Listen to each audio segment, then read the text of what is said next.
ॐ अज्ञानतिमिरान्धस्य ज्ञानाञ्जनशलाकया चक्षुरुन्मिलितं येन तस्मै श्रीगुरवे नमः। श्रीचैतन्यमनोभीष्टं स्थापितं येन भूतले स्वयं रूपकदा मह्यं ददाति स्वपदान्तिकं।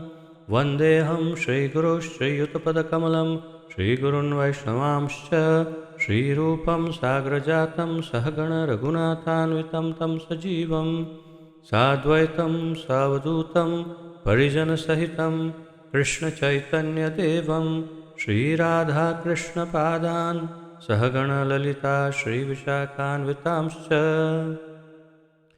हे कृष्ण करुणा सिंधो दीनबंधो जगत्पते गोपेश गोपिकाकांत राधाकांत नमोस्तुते। तप्त कांचन गौरांगी राधे वृंदावनेश्वरी वृषभानुसुते देवी प्रणमामि हरिप्रिये। वाञ्छाकल्पतरुभ्यश्च कृपा सिन्धुभ्य एव च पतितानां पावनेभ्यो वैष्णवेभ्यो नमो नमः। अनन्तकोटिवैष्णववृन्द की जय। नमः ओं विष्णुपादाय कृष्णप्रेष्ठाय भूतले श्रीमते जयपताका स्वामिन् इति नामिने। नमो आचार्यपादाय निताय कृपाप्रदायने गौरकथाधामदाय नगरग्रामतारिणे। नमः ओं विष्णुपादाय कृष्णप्रेष्ठाय भूतले श्रीमते भक्तिवेदान्तस्वामिन् इति नामिने। नमस्ते सारस्वते देवे गौरवाणी प्रचारिणे निर्विशेषशून्यवादी पाश्चात्यदेशतारिणे। जय श्री कृष्ण चैतन्य प्रभु नित्यानंद श्री अद्वैत गदाधर श्रीवासादि गौरभक्तवृंद। हरे कृष्ण कृष्ण कृष्ण हरे हरे हरे राम राम राम हरे हरे। हरे कृष्ण कृष्ण कृष्ण हरे हरे हरे राम राम राम हरे हरे। हरे कृष्ण कृष्ण कृष्ण हरे हरे हरे राम राम राम हरे हरे। आप सबका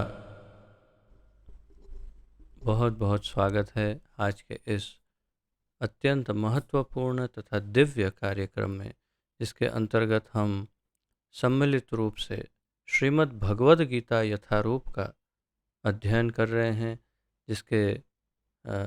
जिसका आलेखन हमारे इस्कॉन के संस्थापक आचार्य श्रीमद् अभय चरणारविंद भक्तिवेदांत स्वामी श्रील प्रभुपाद जी ने किया है।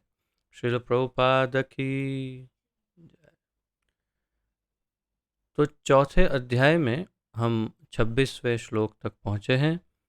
आइए श्रीमद् भगवद गीता के चौथे अध्याय के 26वें श्लोक से हमारी यात्रा प्रारंभ करते हैं।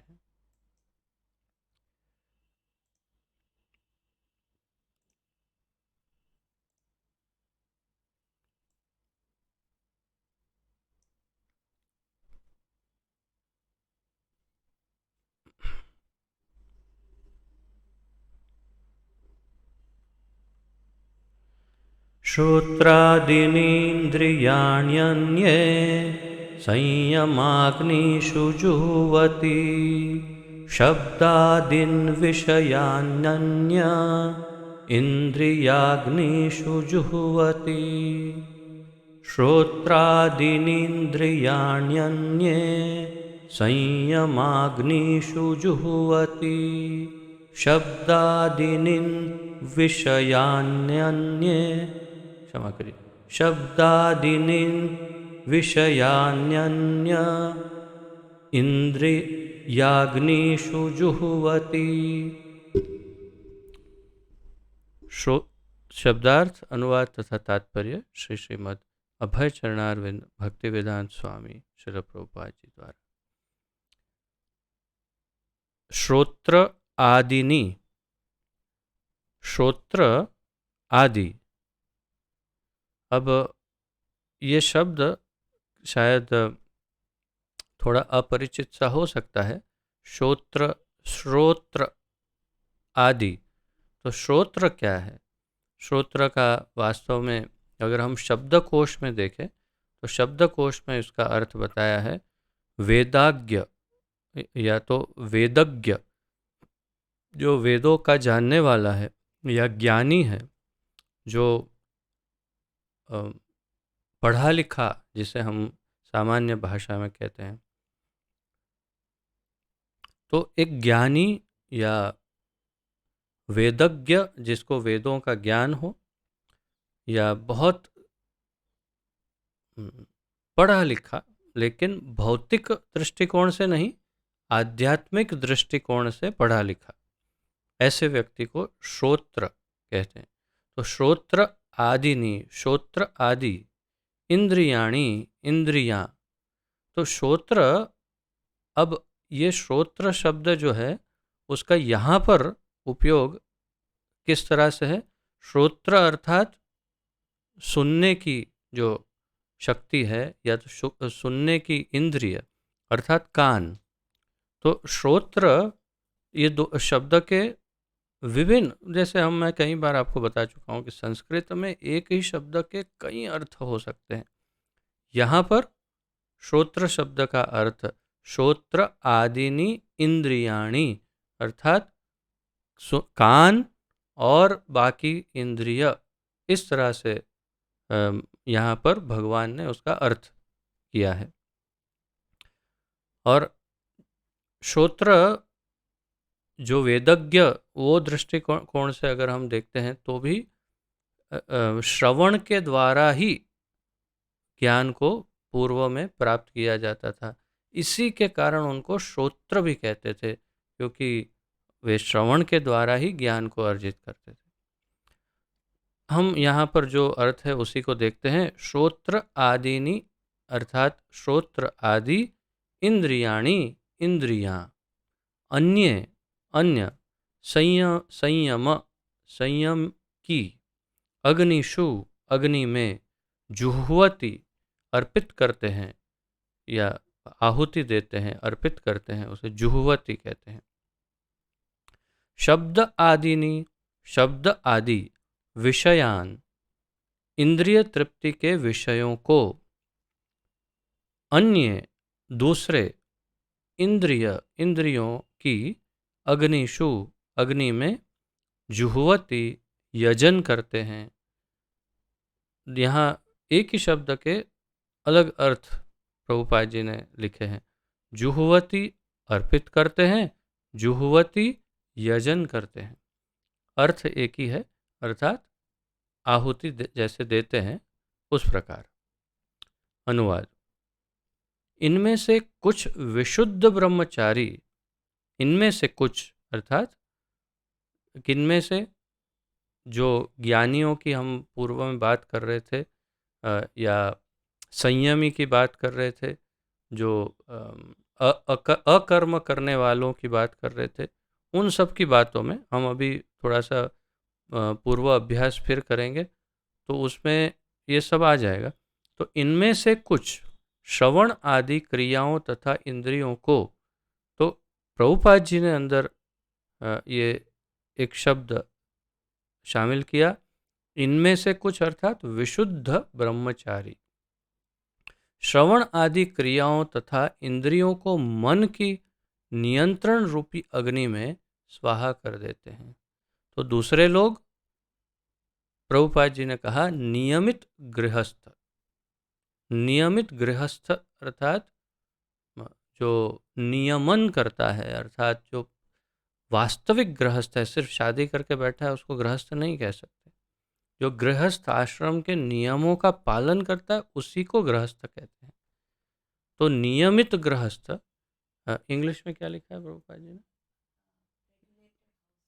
रेगुलेटेड हाउस होल्डर, मतलब जो नियमन करता है, या जो वास्तविक शास्त्रों के अनुसार जो जिसे गृहस्थ कहते हैं वैसा।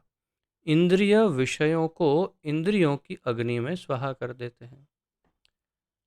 अब थोड़ा पूर्व अभ्यास करते हैं, जिससे हमें स्मरण हो जाएगा, इसकी कड़ी मिल जाएगी, लिंक। तो हमने कल 24 और 25 दो श्लोक किए थे। ब्रह्मार्पणम ब्रह्म हविर ब्रह्माग्नौ ब्रह्मणाहुतम इत्यादि। तो भगवान कहते हैं जो व्यक्ति कृष्ण भावनामृत में पूर्णतया लीन रहता है, उसे अपने आध्यात्मिक कर्मों के योगदान के कारण अवश्य ही भगवत धाम की प्राप्ति होती है, क्योंकि उसमें हवन आध्यात्मिक होता है और हवि भी आध्यात्मिक होती है। तो जो व्यक्ति कृष्ण भावनामृत में पूर्णतया लीन रहता है,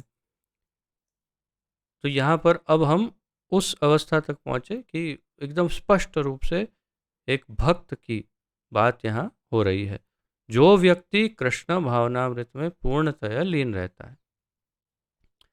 फिर 25 में कहा भगवान ने, कुछ योगी विभिन्न प्रकार के यज्ञों द्वारा देवताओं की भली भांति पूजा करते हैं और कुछ परब्रह्म रूपी अग्नि में आहुति डालते हैं। उसके भी हमने अर्थ देखे, अर्थघटन देखा, प्रभुपाद जी द्वारा तात्पर्य समझा कि जो देवी देवताओं की पूजा करते हैं और बहु ईश्वरवादी होते हैं, अर्थात कि सभी भगवान हैं, या तो हम भी भगवान, आप भी सब, या तो बहुत सारे भगवान हैं, ऐसे लोग देवी देवताओं की पूजा आदि करते हैं। और फिर परब्रह्म रूपी अग्नि में आहुति डालने वालों में निर्विशेषवादी भी है, जो अपने आप को भगवान के साथ मिक्स करना चाहते हैं और निराकार भगवान के बाह्य तेज शरीर की, भगवान के शरीर की दिव्य तेज कांति, जिसे ब्रह्म ज्योति कहते हैं, उसमें वो अपने आप को मिक्स करना चाहते हैं और इसीलिए उनकी आहुति वे स्वयं ही होते हैं, वो स्वयं अपने आप को ही उसमें मिक्स कर देते हैं। तो ये सब देखने के बाद अब भगवान आगे कहते हैं, इनमें से कुछ, अर्थात अलग अलग जो, और इससे पूर्व भी 24 के पूर्व भी जो श्लोक थे, उसमें अलग अलग प्रकार के जितने योगी बताएं, उन सब में से अब बता रहे हैं कि उन सभी में से जो भक्त हो, ज्ञानी हो, कर्मयोगी हो या ध्यान योगी हो, इनमें से कुछ विशुद्ध ब्रह्मचारी श्रवण आदि क्रियाओं तथा इंद्रियों को मन की नियंत्रण रूपी अग्नि में स्वाहा कर देते हैं। मैं यहाँ अधिक नहीं समझा रहा हूँ, क्योंकि प्रभुपाद जी ने बहुत अच्छी तरह से तात्पर्य में समझाया। और दूसरे लोग जो गृहस्थ हैं, वो इंद्रिय विषयों को इंद्रियों की अग्नि में स्वाहा कर देते हैं। तो ये भी प्रभुपाद जी समझाएंगे हमें। तात्पर्य, मानव जीवन के चारों आश्रमों के सदस्य ब्रह्मचारी, गृहस्थ, वानप्रस्थ तथा सन्यासी पूर्ण योगी बनने के निमित्त हैं। 4 वर्ण और 4 आश्रम, इसकी हम कई बार चर्चा कर चुके हैं। कौन से 4 आश्रम हैं, कौन से 4 वर्ण हैं। हमारी सामाजिक व्यवस्था, मनुष्यों की सामाजिक व्यवस्था का मूल आधार वर्णाश्रम ही है। अगर वर्णाश्रम नहीं तो हमारी सामाजिक व्यवस्था नहीं, या विफल है, बेकार है, उसका कोई अर्थ नहीं। तो मानव जीवन के 4 आश्रमों, तो 4 वर्ण हैं, ब्राह्मण, क्षत्रिय, वैश्य, शूद्र, और आश्रम है ब्रह्मचारी, गृहस्थ, वानप्रस्थ, सन्यासी। तो मानव जीवन के चारों आश्रम के सदस्य, ये 4, उसमें पूर्ण योगी बनने के निमित्त हैं। कौन? सबके सब। प्रभुपाद जी के अनुसार मानव समाज के चारों आश्रम के लोग जो भी हैं, वो पूर्ण योगी बनने के निमित्त हैं। अर्थात ब्रह्मचारी हो तो उसे योगी बनना है पूर्ण, वानप्रस्थ हो तो उसे योगी बनना है पूरी तरह से, सन्यासी हो तो उसे योगी बनना है, वो तो सामान्य बुद्धि की बात, और गृहस्थ हो तो उसे भी गृहस्थ आश्रम में भी पूर्ण योगी ही बनना चाहिए या होता है शास्त्रों के नियम के अनुसार।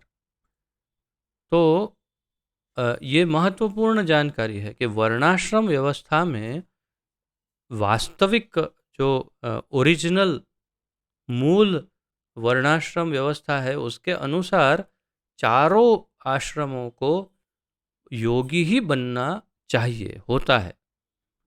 आज के युग में सन्यासी भी योगी नहीं बनते आजकल के, और इसीलिए शास्त्रों ने, मेरे ख्याल से पद्म पुराण ने वर्जित किया कि कलयुग में कोई सन्यास भी नहीं लेना चाहिए। ये वर्जित है शास्त्र के अनुसार कि कलयुग में किसी को सन्यास नहीं लेना चाहिए।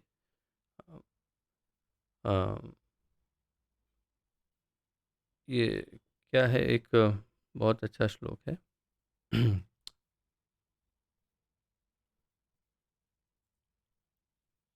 गवालंबम संन्यासम फलपैतृकम,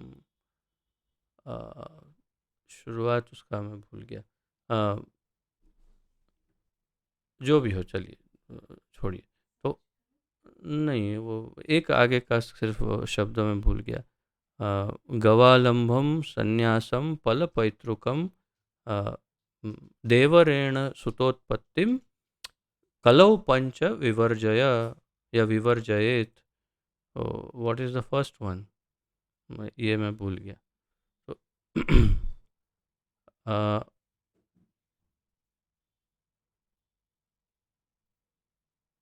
हाँ, अक्षय प्रभु आपको स्मरण है? अश्वमेधम, जी। यस, अश्वमेधम। असम। हाँ, अश्वमेधम गवालंबम, अश्वमेध यज्ञ वर्जित है। गवालंबम, अश्वमेधम गवालंबम संन्यासम फलपैतृकम। गवालंबम अर्थात गाय की बलि देना या पशु बलि देना यज्ञ में, वो वर्जित है कलयुग में। संन्यासम, संन्यास लेना वर्जित है। फलपैतृकम अर्थात पितृओं को मांस का भोग लगाना, ये वर्जित है। अर्थात कि पहले के युग में पितरों को मांस का भोग लगाया जाता था शास्त्रों के अनुसार, लेकिन अब कलयुग में पितरों को मांस का भोग लगाना वर्जित है। और देवरेण सुत उत्पत्ति अर्थात जैसे पति पत्नी हैं, उनको बच्चा नहीं हो रहा, तो पहले के युगों में पति के भाई के द्वारा अर्थात देवर, पति के भाई के द्वारा पुत्र की उत्पत्ति की जा सकती थी। ऐसा ऐसी व्यवस्था, सामाजिक व्यवस्था शास्त्रों में थी, परंतु कलयुग में अब ये वर्जित है। देवरेण सुत उत्पत्ति, ये वर्जित है। तो सबसे पहला प्रश्न तो यही होना चाहिए आपको कि अगर ऐसी बात है तो फिर ये इतने हमारे जो सन्यासी हैं उनका क्या? हमारे गुरुदेव सन्यासी हैं, श्रील प्रभुपाद जी सन्यासी, उनके गुरुदेव सन्यासी, फिर आगे परंपरा में देखें तो श्री चैतन्य महाप्रभु सन्यासी, फिर उनके गुरुदेव ईश्वरपुरी सन्यासी, उनके गुरुदेव माधवेंद्रपुरी सन्यासी, मध्वाचार्य, और क्या क्या कितने सन्यासी ही सन्यासी हैं। अच्छा, इसमें से जितने कलयुग में आए उसमें भी कितने सारे सन्यासी हैं। और आज हमारे इस इस्कॉन में मेरे ख्याल से कम 50 से ज़्यादा तो सन्यासी होंगे ही, 100 भी हो सकते हैं, अभी गिनती मुझे पता नहीं, परंतु बहुत सन्यासी हैं केवल इस्कॉन की ही बात करें तो फिर इस शास्त्र आज्ञा का क्या हुआ? तो इसका विश्लेषण श्रील भक्ति सिद्धांत सरस्वती ठाकुर ने किया, और उन्होंने बताया था कि कलयुग में ये वर्जित है, परंतु श्री चैतन्य महाप्रभु ने सन्यास क्यों धारण किया, जब वे स्वयं जानते थे कि उनके ही द्वारा धर्म दिया हुआ है। धर्म्यम तो साक्षात भगवत प्रणीतम, स्वयं भगवान ने धर्म की रचना की। चैतन्य महाप्रभु भगवान हैं, उन्होंने ये धार्मिक सिद्धांत दिया कि कलयुग में सन्यास नहीं लेना, और स्वयं उन्होंने ले लिया। तो उन्होंने ये समझाया कि जो वर्ग, जो लोग एक गृहस्थ का सम्मान नहीं करते, गृहस्थ अगर व्यासपीठ पर भी बैठ जाए तो फिर भी उनका उतना सम्मान नहीं करते, सोचते हैं वो ये तो हमारे जैसा गृहस्थ है। तो उनको उनको भक्ति में लाने के लिए, उनको सही मार्ग दिखाने के लिए संन्यास धारण करना आवश्यक था। और इसीलिए महाप्रभु ने संन्यास लिया और श्रील भक्ति सिद्धांत सरस्वती ठाकुर ने लिया, और उन्होंने कई सन्यासियों को दीक्षा दी, अर्थात कई लोगों को संन्यास दीक्षा दी, कई भक्तों को, उनके शिष्यों को, जिसमें हमारे प्रभुपाद जी भी हैं। तो तात्पर्य यह है कि बहुत सारे सन्यासी इसीलिए हैं हमारे संप्रदाय में, ताकि हम गृहस्थों को और सामान्य जनता पर प्रभाव डाल सके। क्योंकि जैसे ही सन्यास, आज ही मैं मंदिर में खड़ा था तो भगवान के दर्शन कर रहा था, तो मेरे आगे से एक सन्यासी महाराज निकले। जैसे ही निकले तो उनके आजू बाजू में एक सिक्योरिटी गार्ड था, वो सबको हटा रहा था, हटिए हटिए हटिए, महाराज को रास्ता दीजिए। और जितने भक्त खड़े थे सब भक्त पीछे हो गए और उनको रास्ता दिया। अब मैं ये सोच रहा था कि इनको भी मैं कुछ वर्षों से देख रहा हूँ, जब वे सन्यासी नहीं थे तब से मैं इनको इस्कॉन में देख रहा हूँ। और मुझे स्मरण है कि जब वे ब्रह्मचारी थे तब इनका इतना सम्मान नहीं था, परंतु जैसे ही सन्यास धारण किया तो स्वाभाविक रूप से सन्यासी के सामने सब नीचे बैठ करके प्रणाम करते हैं, सब झुक जाते हैं उनके सामने। तो सन्यास का विशेष रूप से इस्कॉन में, हमारे इस्कॉन में तो बहुत ही ज़्यादा आदर है सन्यासियों का। गौड़ीय संप्रदाय में सन्यासियों का अत्यंत आदर है।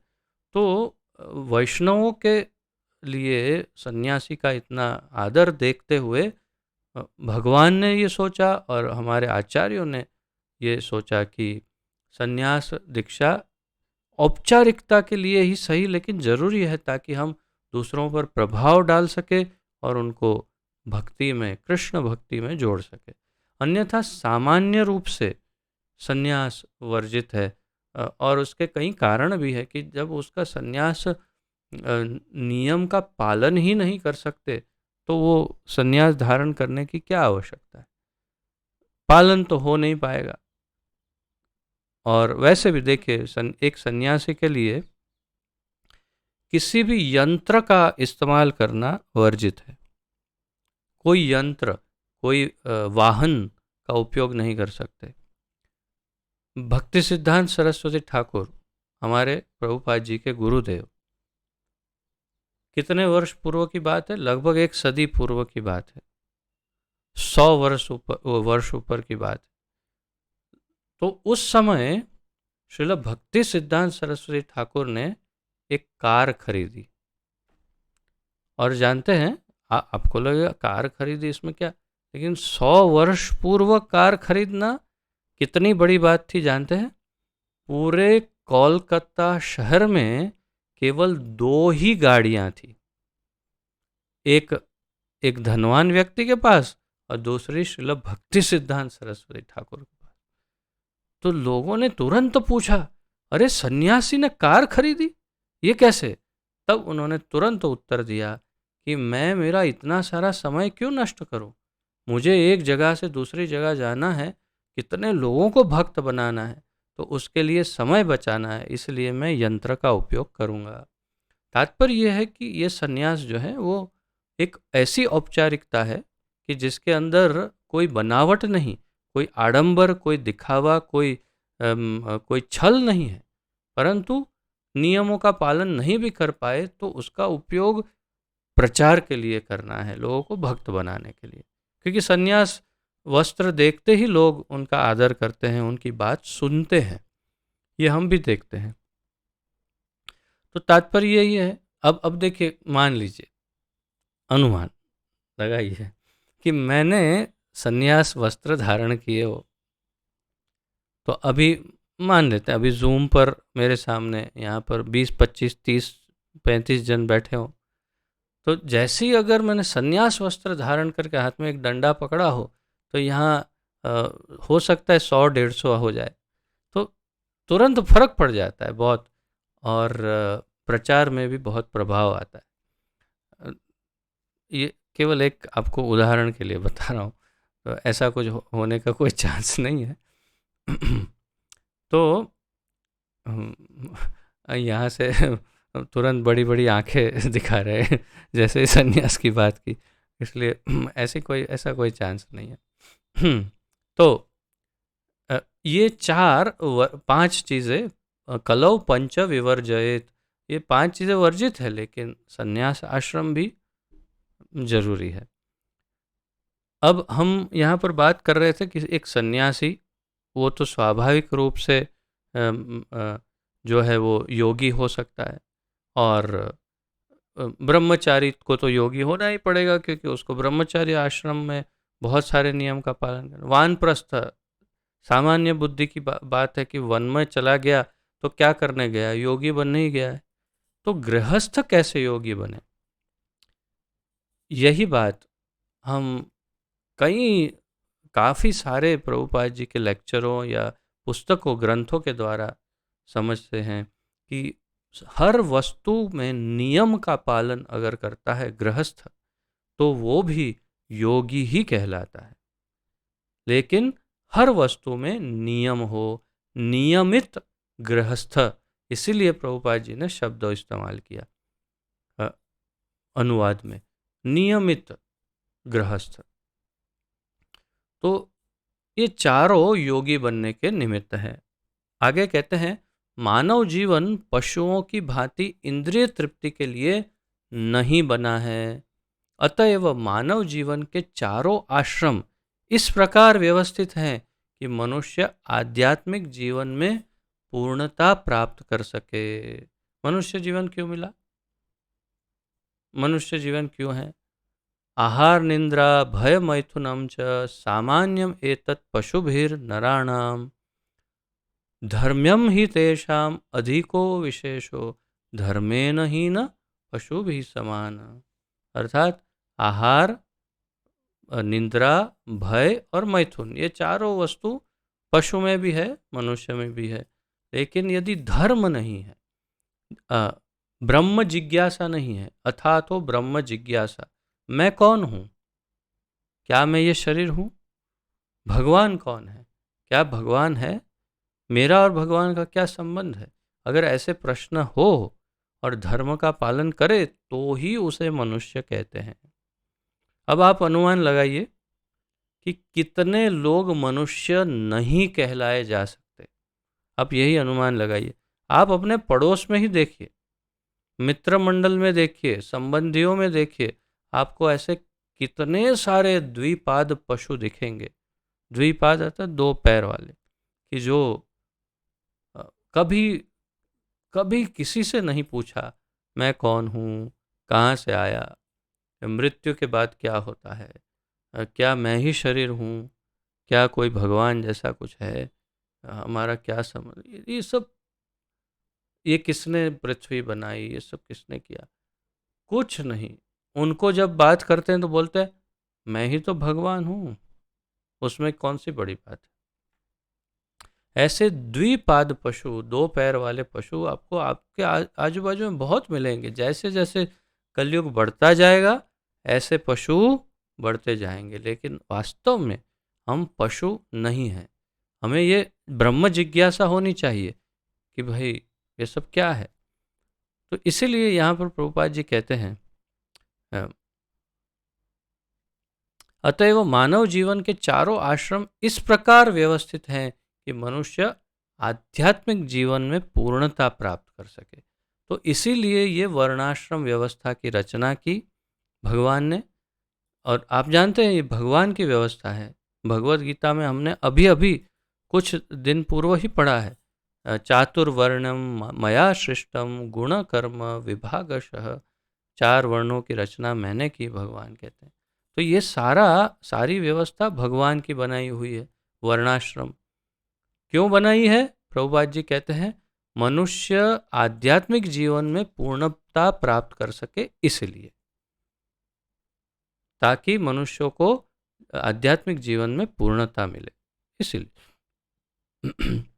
ब्रह्मचारी या शिष्यगण प्रामाणिक गुरु की देखरेख में इंद्रिय तृप्ति से दूर रहकर मन को वश में करते हैं। ब्रह्मचर्य, अब एक एक आश्रम का अर्थघटन कर रहे हैं प्रभुपाद जी। ब्रह्मचारी अर्थात स्टूडेंट, स्टूडेंट लेकिन ऐसा स्टूडेंट कि जिसकी सारी इंद्रियां उसके कंट्रोल में हो, नियमित हो, तो ब्रह्मचर्य का पालन करता हो। ब्रह्मचारी या शिष्यगण प्रामाणिक गुरु के की देखरेख में इंद्रिय तृप्ति से दूर रहकर मन को वश में करते हैं। आजकल के स्टूडेंट्स को हम ब्रह्मचारी कह सकते हैं। वास्तव में ब्रह्मचर्य आश्रम अर्थात स्टूडेंट लाइफ, लेकिन आजकल की स्टूडेंट लाइफ को ब्रह्मचर्य आश्रम कह सकते हैं, भूल से भी नहीं कह सकते। क्यों? सबसे पहले तो को एजुकेशन, को एड यानी को एजुकेशन का क्या अर्थ है?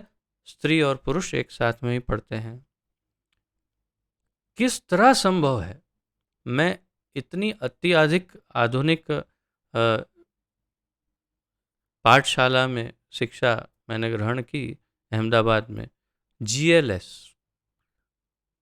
अब गुजरात लॉ सोसाइटी, GLS अर्थात प्रथम या द्वितीय नंबर पर होगी अहमदाबाद में। को एजुकेशन, स्त्री और पुरुष की साथ में पढ़ाई, अंग्रेजी माध्यम, इंग्लिश मीडियम, और सबसे अधिक धनवान जो लोग हैं उनके ही बच्चे उस स्कूल में पढ़े। मेरे समय से भी वैसे ही था, परंतु मेरे समय में एक अंतर था। मुझे आज भी याद है कि कब मैंने किसी लड़की के साथ बात की होगी। अर्थात भले हम एक साथ पढ़ते थे, लेकिन डरते थे एक दूसरे के साथ बात करने के लिए। अर्थात लड़के लड़की एक दूसरे से बात नहीं करते थे। और थोड़े ही समय में ऐसा परिवर्तन आया कि अब उनमें कोई किसी भी प्रकार की कोई मर्यादा, सीमा कुछ नहीं, एकदम फ्रीली मिक्स होते हैं। और जब इतना फ्रीली मिक्स होकर एक साथ पढ़ते हैं तो ब्रह्मचर्य का प्रश्न कहाँ है? विशेष रूप से 8वीं 9वीं 10वीं कक्षा के बाद जब बड़े हो जाते हैं बच्चे, उसके बाद ब्रह्मचर्य का कहाँ प्रश्न आता है? तो स्टूडेंट लाइफ आज की ब्रह्मचर्य लाइफ नहीं है। ब्रह्मचर्य लाइफ कैसी होनी चाहिए? गुरु की देखरेख में इंद्रिय तृप्ति से दूर। आज के गुरु क्या है? इंद्रिय तृप्ति के लिए प्रोत्साहित करते हैं। क्यों? देखिए ना, नहीं तो ये को एजुकेशन स्कूल्स क्यों हैं? इसका अर्थ है कि गुरु ही कहते हैं हाँ हाँ साथ में बैठो, साथ में पढ़ो। हमारे समय में लड़कियां अलग बैठती थी, लड़के अलग बैठते थे। अब जिसका जहाँ मन हो वहाँ बैठे, कोई किसी को कोई परेशानी नहीं।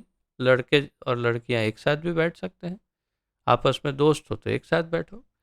जो भी हो, तात्पर्य एक है कि आजकल की जो शिक्षा प्रणाली है, आजकल का जो एजुकेशनल सिस्टम है, वो बहुत ही भयानकता की ओर ले जा रहा है समाज को, बहुत बड़े दूषण की ओर। और हम इसके साक्षी हैं, क्योंकि हमारी स्कूलों में जो हमने देखा, उस समय भी इतना दूषण था। मेरे समय में जब लड़का लड़की बात करने में डरते थे, उस समय भी, और उसके बाद जो हम सुनते आए, देखते आए, तो समाज कौन सी तरफ जा रहा है हम सोच भी नहीं सकते। अर्थात वर्णाश्रम से पूर्ण रूप से विमुख हो रहा है समाज। फिर आगे प्रभुपाद जी कहते हैं, वे कृष्ण भावनामृत से संबंधित शब्दों को ही सुनते हैं। ब्रह्मचारी वही सुनते हैं जिससे कृष्ण भावना भावित हो। श्रवण ज्ञान का मूल आधार है। अतः शुद्ध ब्रह्मचारी सदैव हरेर नामानुकीर्तनम अर्थात भगवान के यश के कीर्तन तथा श्रवण में ही लगा रहता है। ब्रह्मचारी के विषय में अधिक कहते हुए प्रभुपाद जी कहते हैं कि श्रवण कृष्ण भावनामृत से संबंधित शब्दों को ही सुनते हैं। तो जैसे मैंने आपको पूर्व में बताया, श्रोत्र आदिनी इंद्रियाणी, तो कान, श्रवण, वहाँ से। तो यहाँ प्रभुपाद जी कहते हैं कि ब्रह्मचारी का मुख्य कार्य क्या है? कृष्ण भावनामृत संबंधित शास्त्रों के विषय में या ज्ञान के विषय में सुनना। और श्रवण ज्ञान का मूल आधार है। अर्थात ज्ञान प्राप्त करने का के जो माध्यम, जितने भी माध्यम हैं उसमें मूल माध्यम श्रवण है। अभी आप वही कर रहे हैं, अभी आप ज्ञान प्राप्त कर रहे हैं। कैसे? श्रवण के द्वारा, सुनकर, और साथ में देख भी रहे हैं, लेकिन श्रवण मुख्य है।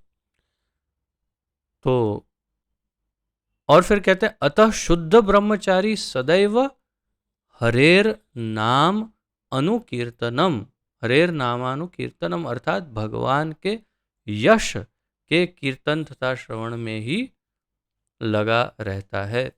ब्रह्मचारी को सदैव भगवान के नाम संकीर्तन में लगा रहना चाहिए। वह सांसारिक शब्द ध्वनियों से दूर रहता है।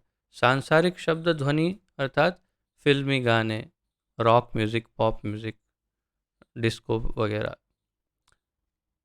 उससे दूर रहता है। और उसकी श्रवणेन्द्रिय अर्थात कान हरे कृष्ण की आध्यात्मिक ध्वनि को सुनने में ही लगी रहती है। ब्रह्मचारी के कान हमेशा कृष्ण कीर्तन सुनने में लगे रहने चाहिए। इसी प्रकार से गृहस्थ भी, जिन्हें इंद्रिय तृप्ति की सीमित छूट है, बड़े ही संयम से इन कार्यों को पूरा करते हैं। अब ब्रह्मचारी से गृहस्थ का वर्णन प्रभुपाद जी आरंभ कर रहे हैं। कह रहे हैं जैसे ब्रह्मचारी तो कोई इंद्रिय तृप्ति नहीं करता। क्यों? गुरु की देखरेख में रहता है और इंद्रिय भोग से दूर रहता है। विशेष रूप से जनेंद्रियों का उपयोग जरूरत ही नहीं। ब्रह्मचर्य आश्रम केवल चारों आश्रम में से केवल गृहस्थ आश्रम ही एक ऐसा है जिसमें उसका उपयोग है, अन्यथा ब्रह्मचारी के लिए वर्जित है, वानप्रस्थी के लिए वर्जित है, और सन्यासी के लिए तो सामान्य बुद्धि की बात है वर्जित है। केवल 25वें वर्ष से 50वें वर्ष तक गृहस्थ आश्रम में ही इंद्रिय तृप्ति की सीमित छूट है। सीमित छूट, ये शब्द सबसे ज़्यादा महत्वपूर्ण है। विशेष रूप से जो नए भक्त हैं, आप सब जिनकी अभी दीक्षा नहीं हुई, जो नए जुड़े हैं पिछले कुछ समय में, उनके लिए ये विशेष जानकारी है कि गृहस्थ आश्रम में इंद्रिय तृप्ति की सीमित छूट है। सीमित छूट एकदम स्पष्ट शब्दों में कहें तो केवल पुत्र या पुत्री की उत्पत्ति के लिए ही इंद्रिय तृप्ति की छूट दी है। भोग के लिए इंद्रिय तृप्ति की छूट वर्जित है। इसीलिए दो शब्द है, गृहस्थ और गृहमेधी। गृहमेधी वो है जो बिना किसी रोक टोक, बिना किसी नियम, बिना किसी समय, स्थान, परिस्थिति के किसी भी प्रकार से मुक्त रूप से हर एक इंद्रियों का भोग करता हो, उसे गृहमेधी कहते हैं। पशु ही है, पशुओं में भी तो थोड़ा बहुत नियम होता है। इस मनुष्य तो हमें गृहमेधी बनने से हमारा कोई उद्धार नहीं होने वाला। अब जब हम आध्यात्मिक जीवन में आ ही गए हैं तो हमारे लिए आवश्यक है, परम आवश्यक है कि गृहस्थ जीवन में भी नियम हो। आशा है आप सब बड़े ध्यानपूर्वक सुन रहे हैं और समझ रहे हैं, और इसको अधिक समझने के लिए आप अपने टीम लीडर, ग्रुप लीडर से चर्चा कर सकते हैं, जैसे समदर्शी प्रभु, अक्षय प्रभु आदि, या किसी भी दीक्षित भक्त से चर्चा कर सकते हैं। परंतु ये स्पष्ट है कि गृहस्थ है तो किसी भी तरह मुक्त रूप से जब मन हो, जैसे मन हो, इंद्रिय भोग करना वर्जित है। केवल पुत्र पुत्री की उत्पत्ति के लिए ही, और वो भी उसके भी नियम हैं। उससे पूर्व गर्भाधान संस्कार यज्ञ किया जाना चाहिए।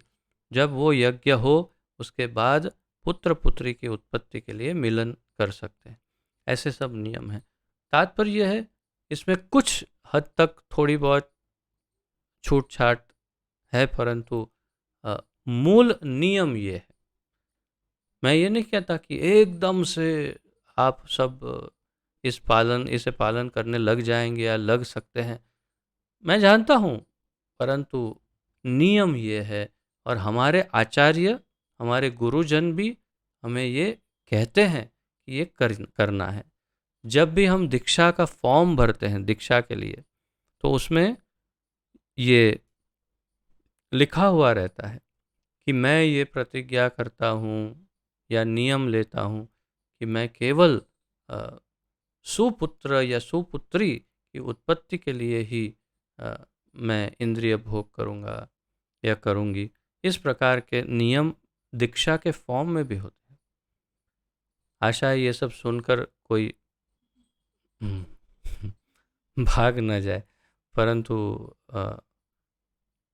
ये नियम है, और धीरे धीरे हमें इन नियमों का पालन करते हुए गृहस्थ जीवन को आगे बढ़ाना है, तो भक्ति बहुत सुंदर परिणाम देगी। अगर भोग करेंगे, बहुत मुक्त रूप से भोग करेंगे, तो इंद्रियां कमज़ोर होती जाएगी। मस्तिष्क में जो तेज प्रभाव, शक्ति, ऊर्जा होनी चाहिए वो क्षीण हो जाएगी, क्योंकि पुरुष के वीर्य से उसकी बुद्धि में तेज या ओजस प्राप्त होता है, और इसीलिए उसका निग्रह करना बहुत ही आवश्यक है। इसलिए ब्रह्मचारियों को इसे निग्रह करने के लिए प्रशिक्षण देते हैं गुरु, ताकि वो तेजस्वी हो, बुद्धिमान हो और इंटेलिजेंट, एकदम इंटेलिजेंट हो। कब होगा इंटेलिजेंट? जब उसके वीर्य का उसने उसका क्या कहते हैं, संग्रह किया हुआ, उसे व्यय ना किया हो, तब ये संभव है कि वो इंटेलिजेंट हो। आप देखिए, कुछ स्टूडेंट्स, कुछ छात्रों को, कुछ लड़कों को आप देखेंगे एकदम कमज़ोर, पूरा मुंह एकदम संपूर्ण निस्तेज, जैसे ऐसे लगता है जैसे ऐसे इंजेक्शन मार के करके खींच लिया है सब अंदर से, कुछ नहीं है। और साथ में बुद्धिहीन। अब देखो, कुछ भी समझ में जल्दी नहीं आता, पढ़ाई में बहुत ढीले ढाले, अच्छा से कुछ, अर्थात हर प्रकार से, और शरीर में शक्ति नहीं, खेल कूद भी नहीं कर सकते, कोने में बैठे रहते, तो तुरंत समझना चाहिए कि इनका वीर्य जो है इसका व्यय हो रहा है, ये ब्रह्मचारी नहीं है, और इसीलिए उनका शरीर क्षीण हो रहा है, बुद्धि नहीं है, शरीर ये चेहरे पर तेज नहीं है, और हर प्रकार से व्यर्थ जीवन जी रहा है। आजकल के अत्यंत अधिक लोग इसी प्रकार का जीवन जी रहे हैं, जो नवयुवक हैं, नवयुवक और युवतियां भी, और इसी का परिणाम है कि समाज में हर प्रकार की तकलीफें बढ़ रही है। जो भी हो, ये बड़ा लंबा चौड़ा विषय है, परंतु मैंने आपको काफ़ी हद तक समझा दिया है, और आशा है आप इसको, इस पर चिंतन करेंगे कि हमें क्या करना है, क्या नहीं करना है।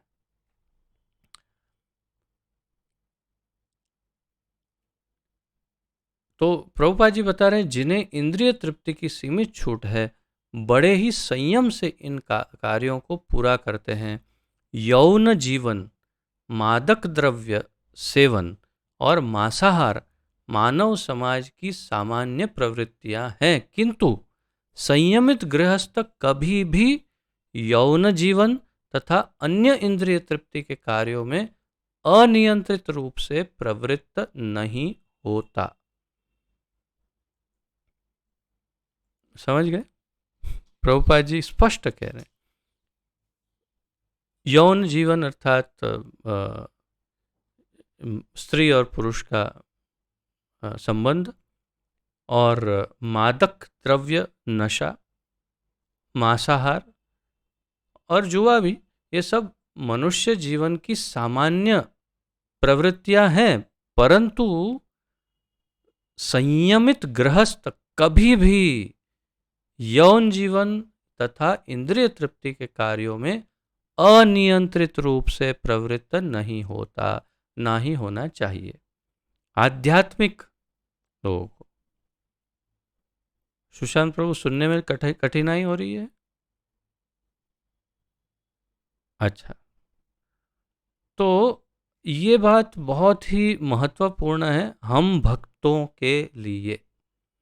ये सारा ज्ञान जो है विशेष रूप से हम भक्तों के लिए ही है, जो भक्तिमय जीवन जीना चाहते हैं।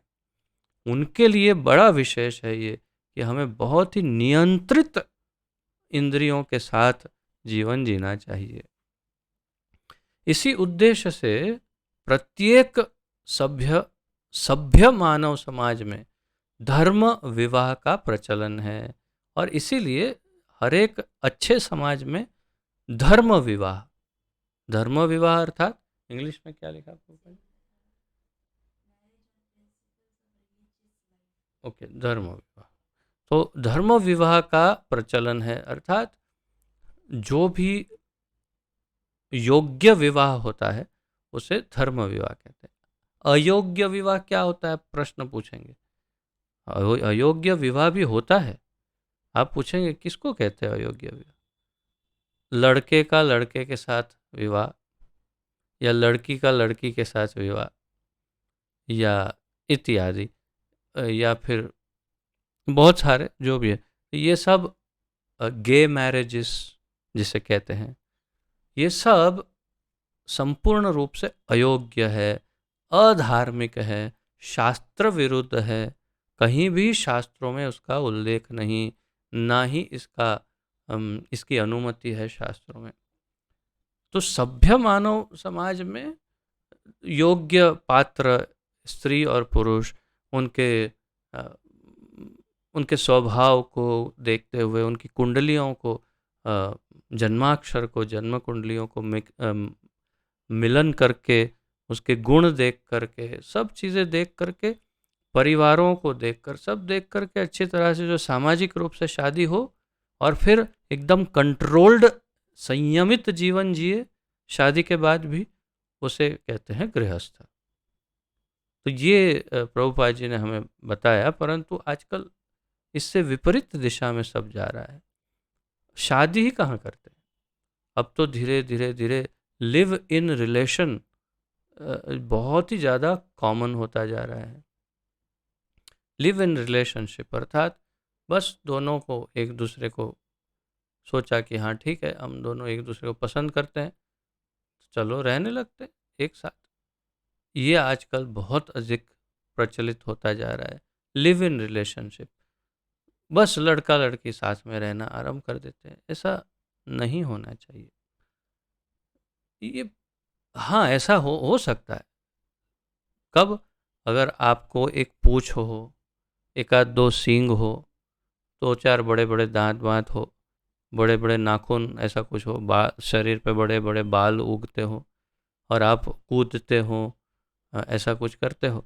तो अगर आप बंदर हो, कुत्ता हो, गधा बिल्ली कुछ हो, तो फिर आप ये सब कर सकते हैं, क्योंकि उसमें कोई रोक टोक नहीं, धर्म नहीं। परंतु यदि आप मनुष्य हो तो धर्म परम आवश्यक है। यह संयमित अनासक्त यौन जीवन भी एक प्रकार का यज्ञ है, क्योंकि संयमित गृहस्थ उच्चतर दिव्य जीवन के लिए अपनी इंद्रिय तृप्ति की प्रवृत्ति की आहुति कर देता है।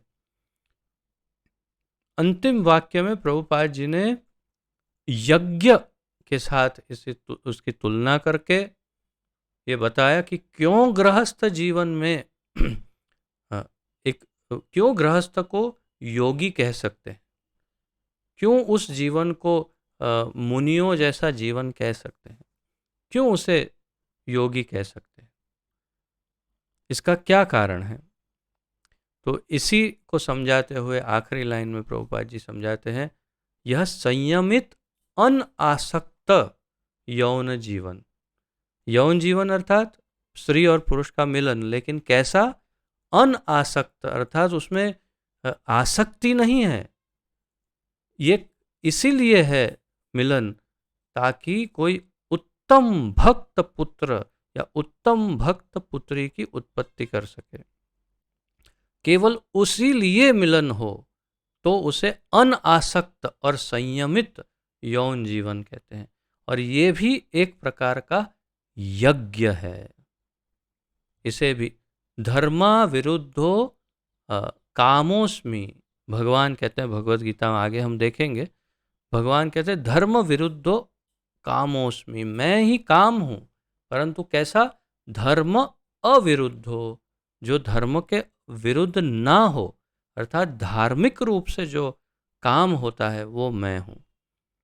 अर्थात संयमित अनासक्त यौन जीवन स्वयं यज्ञ है, भगवान है, भगवान कहते हैं। और इसीलिए इस बात को समझना, क्योंकि संयमित गृहस्थ उच्चतर दिव्य जीवन के लिए अपनी इंद्रिय तृप्ति की प्रवृत्ति की आहुति कर देते हैं। आहुति कर देते हैं अर्थात जैसे यज्ञ हवन हो रहा है, अग्नि प्रज्वलित है, आपके पास एक बहुत सुंदर एक सेब है, सेब एप्पल, और आप भगवान का नाम ले करके फिर कहते हैं इदं विष्णवे नमः स्वाहा, भगवान विष्णु को सेब आपने अर्पण कर दिया। तो आपका अच्छा बढ़िया वाला एप्पल था, आप खा सकते थे उसको, लेकिन आपने भगवान को अर्पण कर दिया यज्ञ अग्नि में, तो जल गया। ऐसे सामान्य भाषा में कहेंगे तो जल गया, अभी एप्पल कोई नहीं खा सकता। इसी प्रकार हमारी जो इंद्रिय तृप्ति की कामनाएं हैं, उसे एक गृहस्थ भोग न करते हुए उसको संयमित करके अपने आध्यात्मिक जीवन में आहुति के रूप में दे देता है। अर्थात कि भोग नहीं करता और संयम करता है, यही उसकी आहुति है। आशा है आप एकदम स्पष्ट समझ गए होंगे। काफ़ी गहराई में जितना जा सकते थे जा करके हमने प्रयास किया है इसे समझने का। अब इसके प्रश्नोत्तरी जो भी है हम अंत में देखेंगे। कोई भी प्रश्न हो उसे हम इस क्लास के अंत में चर्चा करेंगे। अब अगला श्लोक देखते हैं, 27वां।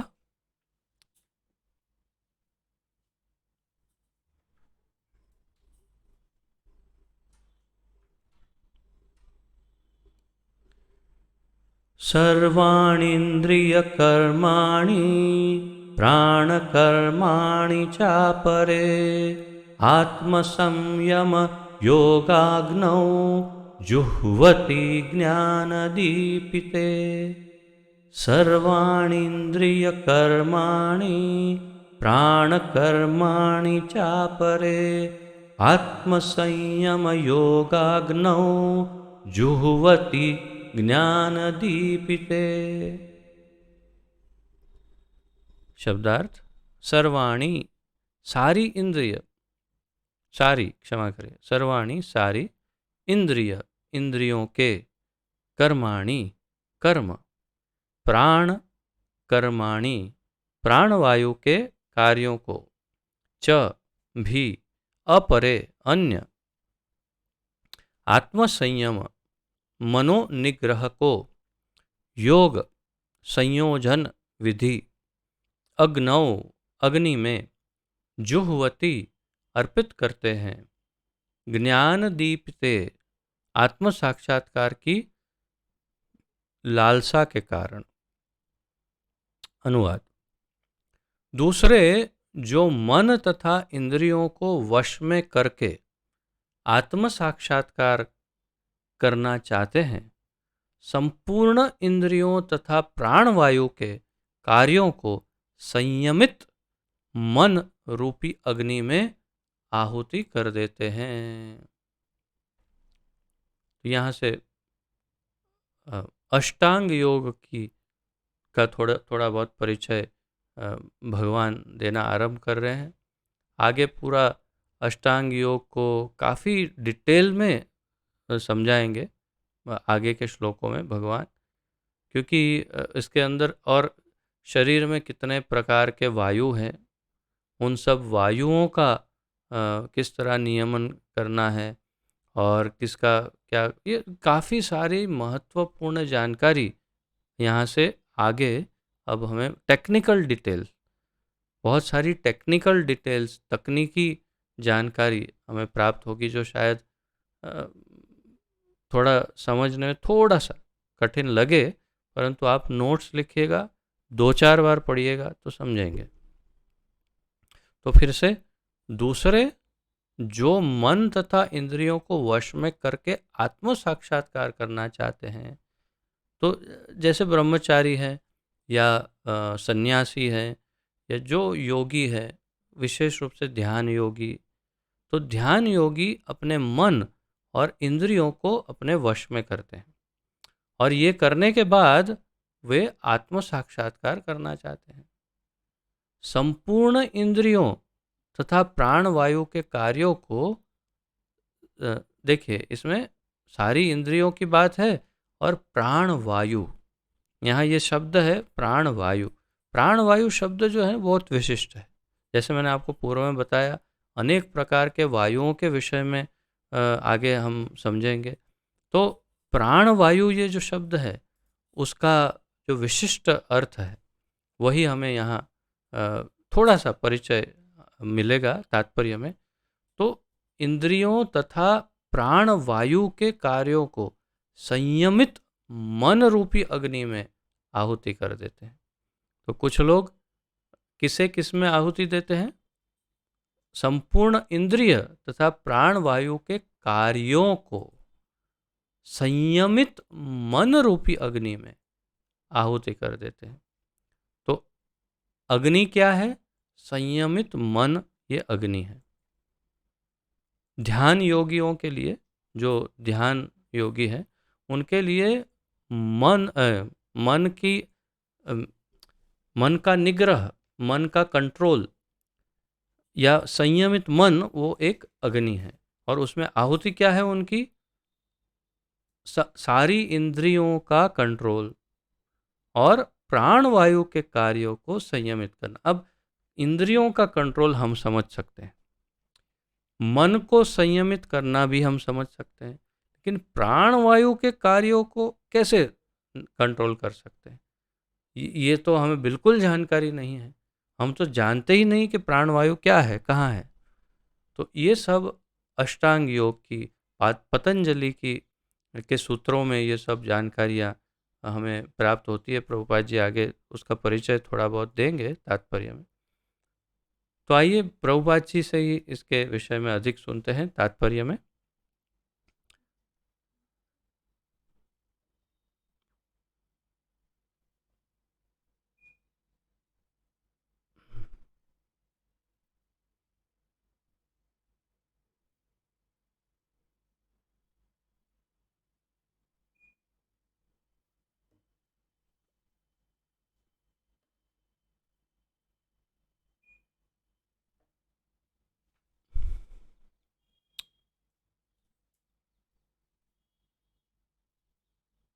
यहाँ पर पतंजलि द्वारा सूत्रबद्ध योग पद्धति का निर्देश है। प्रभुपाद जी कह रहे हैं, जो योग पद्धति पतंजलि ऋषि ने या पतंजलि मुनि ने जो दी, उस योग पद्धति का यहाँ पर सूत्रबद्ध योग पद्धति का निर्देश है। पतंजलि कृत योग सूत्र में आत्मा को प्रत्यगात्मा तथा परागात्मा कहा गया है। ये सब टेक्निकल डिटेल है, आप लोगों को नोट्स लिखनी ही पड़ेगी, नहीं तो ये कुछ याद रहेगा नहीं। और इसका कुछ, क्योंकि हम लोग जो टेस्ट देते हैं वो टेस्ट में तो इसके प्रश्न आएंगे ही, इसलिए वो सारे प्रश्नों के उत्तर फिर आपको नहीं प्राप्त हो, ऐसा ना हो, इसलिए ये सब आप लिखिएगा। और दो शब्द पहले ऐसा लिख सकते हैं आप, पतंजलि योग सूत्र, ऐसे लिखिए, पतंजलि योग सूत्र। उसके नीचे 2 हिस्से बनाइए। एक हिस्से में लिखिए प्रत्यग आत्मा और दूसरे हिस्से में लिखिए पराग आत्मा। एक प्रत्यग आत्मा, पराग आत्मा। जब तक जीवात्मा इंद्रिय भोग में आसक्त रहता है तब तक वह पराग आत्मा कहलाता है। पराग शब्द का मैं शब्दकोश में देख रहा था, तो पराग का एक अर्थ है जो फूलों के ऊपर छोटे छोटे छोटे जो कण होते हैं फूलों के ऊपर, उसे पराग कहते हैं। या बहुत छोटे छोटे कीटाणु या छोटा कण या छोटे हिस्से, उसे पराग कह सकते हैं। तो जब तक जीवात्मा इंद्रिय भोग में आसक्त है तब तक उसे पराग आत्मा कहते हैं, और ज्यों ही वह इंद्रिय भोग से विरत हो जाता है तो प्रत्यग आत्मा कहलाने लगता है। ये सब पतंजलि ने समझाया, हमें केवल जानकारी ही लेनी है। ये सब हमारे भक्तिमय जीवन के लिए इसका डायरेक्ट कोई महत्व नहीं है। हमारे आचार्यों के अनुसार जो मार्गदर्शन है वैसा हम जीवन जी रहे हैं, परंतु पतंजलि योग सूत्र में ये जानकारी है, इसलिए हमें जानकारी प्राप्त करनी है बस। फिर आगे कहते हैं प्रभुपाद जी, तो आपने ये भी लिख लिया होगा कि पराग आत्मा इंद्रिय भोगी पराग आत्मा, इंद्रिय संयमी प्रत्यगात्मा। प्रत्यगात्मा के नीचे इंद्रिय संयमी और पराग आत्मा के नीचे इंद्रिय भोगी, इस तरह से आप लिख सकते हैं। जीवात्मा के शरीर में 10 प्रकार के वायु कार्यशील रहते हैं। मैं आपको बता रहा कि अनेक माइक्रो डिटेल्स में जाएंगे अभी। तो एक शरीर में, जीवात्मा के शरीर में 10 प्रकार के वायु कार्यशील रहते हैं। अब ये तो मुख्य 10 वायु है। मैंने पढ़ा है आयुर्वेद के अनुसार 200 प्रकार के अलग अलग वायु एक मनुष्य शरीर में होते हैं, 200 प्रकार। लेकिन मुख्य ये 10 प्रकार के वायु एक मनुष्य शरीर में कार्य करते हैं, और हर भाग में, मनुष्य के हर भाग में एक प्रकार का वायु होता है। कोई भाग ऐसा नहीं जहाँ वायु नहीं हो। लोगों का कैसे हो सकता है तो, कैसे हवा हवा नहीं है, ये विशिष्ट वायु है जो अपने अपने स्थान के अनुसार हर एक जगह पर रहता है। तो वायु ऐसी है कि जो सब जगह हो सकती है, खून में भी हो सकती है, मांस में, कान में, हड्डियों में, सब जगह कहीं भी हो सकती है। तो ये इसी का हमें कोई इतनी ज़्यादा माइक्रो डिटेल में जाना नहीं है, परंतु जानकारी कि वायु हर जगह हो सकती है। अब जीवात्मा के शरीर में 10 प्रकार की वायु कार्यशील रहते हैं, और इसे श्वास प्रक्रिया, जिसे प्राणायाम कहते हैं, द्वारा जाना जाता है। तो प्राणायाम करने से, हम तो केवल बाबा रामदेव जी द्वारा दिया हुआ प्राणायाम ही जानते हैं, अनुलोम विलोम, भस्त्रिका, कपालभाति इत्यादि। वो कहाँ से लाए ये सब? वो सब लाए पतंजलि योग सूत्र से ही लाए। तो बाबा रामदेव जी जो सिखा रहे हैं वो सब पतंजलि योग सूत्र का ही योगासन और प्राणायाम सिखा रहे हैं। तो ये उसमें है, तो इसमें अलग प्रकार की ये जो सब प्राणायाम की प्रक्रियाएं हैं, उनसे हम इन वायुओं को कंट्रोल कर सकते हैं और उनके बारे में जानकारी मिल सकती। पतंजलि की योग पद्धति बताती है कि किसी तरह शरीर के वायु के कार्यों को तकनीकी उपाय से नियंत्रित किया जाए, जिससे अंततः वायु के सभी आंतरिक कार्य आत्मा को भौतिक आसक्ति से शुद्ध करने में सहायक बन जाएं। एकदम संक्षेप में समझाऊं तो पतंजलि ने ये जो योग पद्धति बताई, जिसमें प्राणायाम वगैरह बहुत कुछ है, केवल प्राणायाम नहीं, तो उस प्रक्रिया को करने से जो शरीर के वायु है उनको किसी तरह से कंट्रोल में किया जाए, और जब वो कंट्रोल में आ जाएंगी वायु, तो जितनी इंद्रियों का जो कार्य है वो सब अपने आप कंट्रोल में आ जाएगा। अर्थात सारी इंद्रियां कंट्रोल में आ जाएगी, मन कंट्रोल में आएगा, बुद्धि कंट्रोल में आएगी, सब कुछ कंट्रोल में आएगा, तो आध्यात्मिक उन्नति बहुत आसान हो जाएगी। तो आत्मा को भौतिक आसक्ति से शुद्ध करने में सहायक बन जाए। इसीलिए इस योग पद्धति के अनुसार प्रत्यगात्मा ही चरम उद्देश्य है। तो स्वाभाविक है, सामान्य बुद्धि की बात है कि सारे इंद्रियों को जो कंट्रोल करे प्रत्यग आत्मा, वही हमारा ध्येय है मनुष्य जीवन का। और परागात्मा अर्थात जिसका कोई कंट्रोल नहीं इंद्रियों पे, वो तो हर सामान्य जीव इसी तरह जीता है, वो हमारा ध्येय नहीं है। यह प्रत्यग आत्मा पदार्थ की क्रियाओं से प्राप्त की जाती है। अब ये प्रत्यग आत्मा जो है वो पदार्थ की क्रियाओं से प्राप्त होती है। पदार्थ क्या है? ये भौतिक पदार्थ, उसकी क्रियाओं से प्रत्यग आत्मा प्राप्त होती है। इंद्रियों, हम ज़्यादा माइक्रो डिटेल में नहीं जा रहे हैं क्योंकि जितना आवश्यक है प्रभुपाद जी ने बता दिया है। एक बार मुझे ऐसा भी लगा कि मैं इस पर बहुत गहरा रिसर्च करके फिर आप सबको पतंजलि योग सूत्र के विषय में एकदम डिटेल्स में सब बताऊं, ऐसा मैंने सोचा।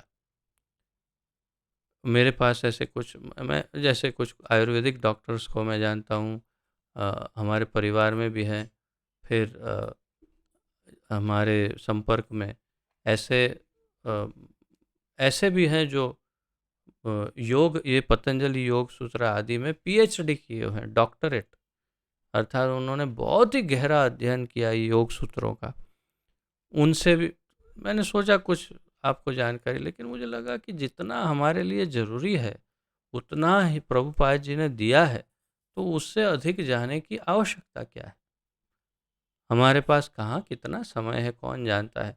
जितना ज़रूरी है प्रभुपाद जी ने दे दिया है, तो फिर मुझे लगा नहीं, हम केवल प्रभुपाद जी ने जो दिया है उतनी जानकारी प्राप्त करेंगे, पर्याप्त है। तो इसीलिए फिर मैंने वो प्लान कैंसिल किया। तो यहाँ पर प्रभुपाद जी जो बता रहे हैं, वे कह रहे हैं कि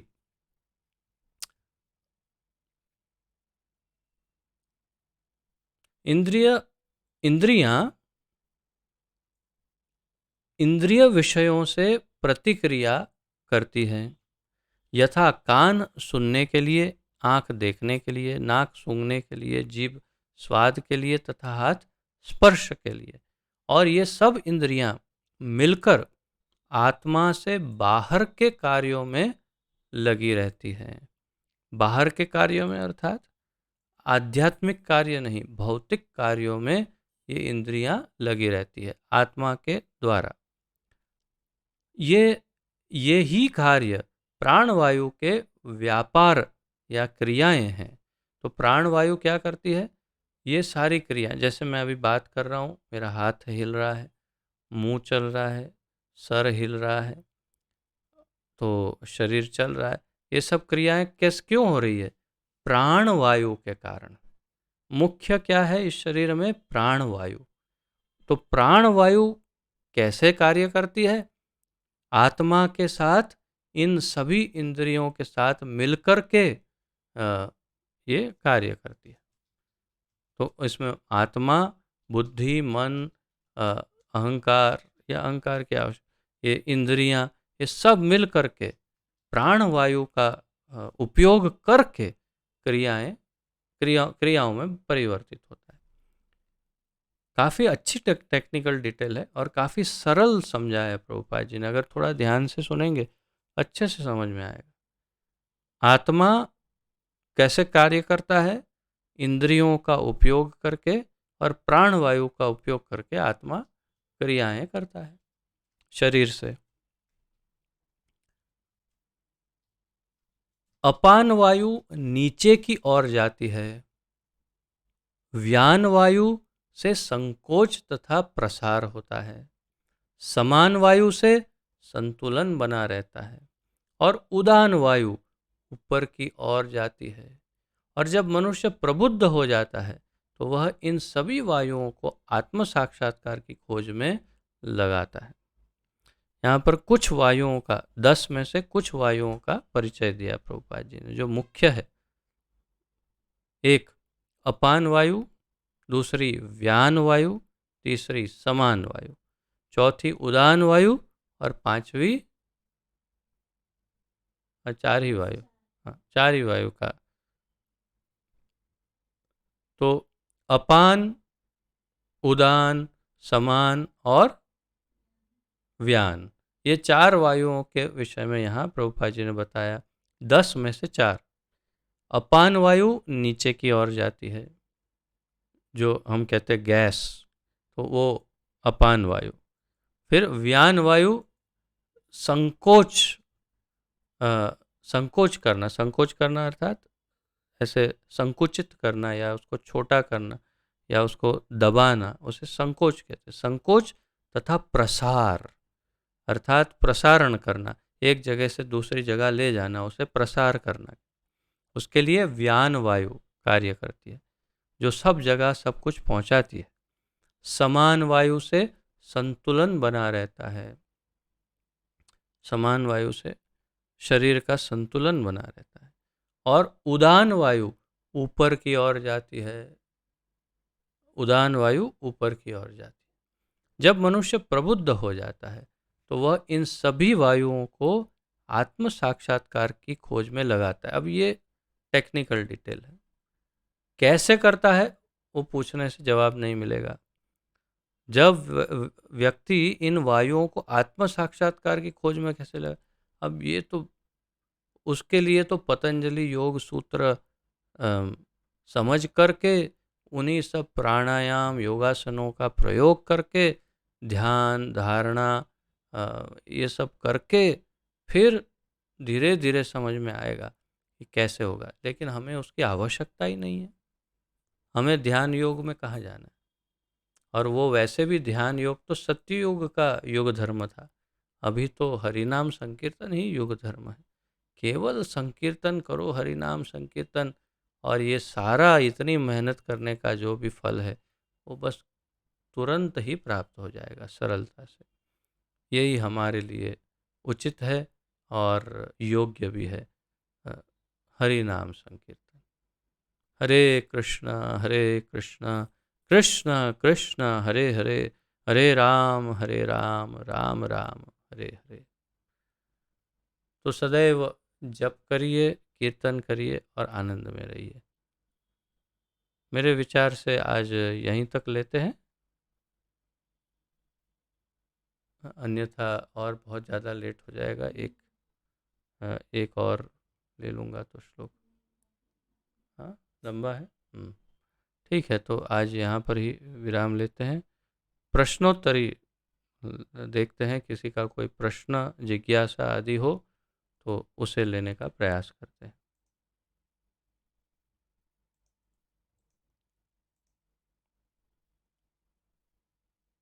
सब अब अपना वीडियो भी ऑन कर सकते हैं।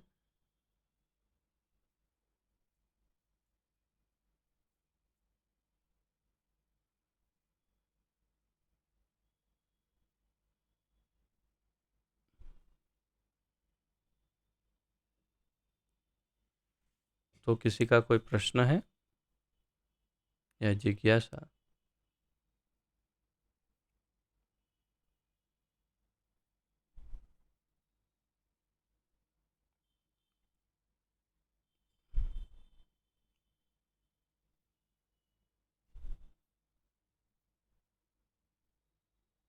तो मुझे लगता है रोज़ मुझे ही प्रश्न पूछने पड़ेंगे,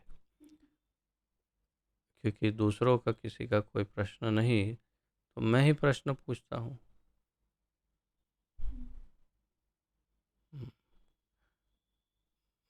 बताइए, समान वायु से क्या होता है?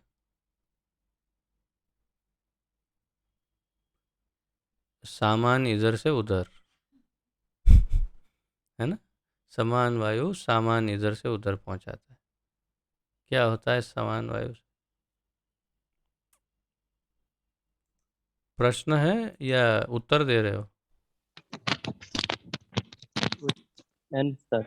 हरे कृष्ण प्रभु जी। हम्म। दंडवत प्रणाम, जय श्री प्रभु। समान भाई से शरीर का संतुलन बजाय रहे। ओ, बहुत अच्छा। प्रश्न पूछो, प्रश्न प्रश्न पूछे।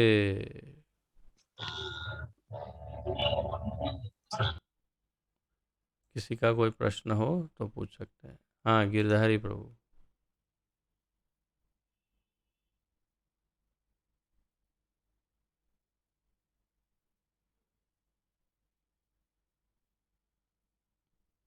मम्मी को वीडियो ऑन करना नहीं आता, कल मैंने उसको समझाया था।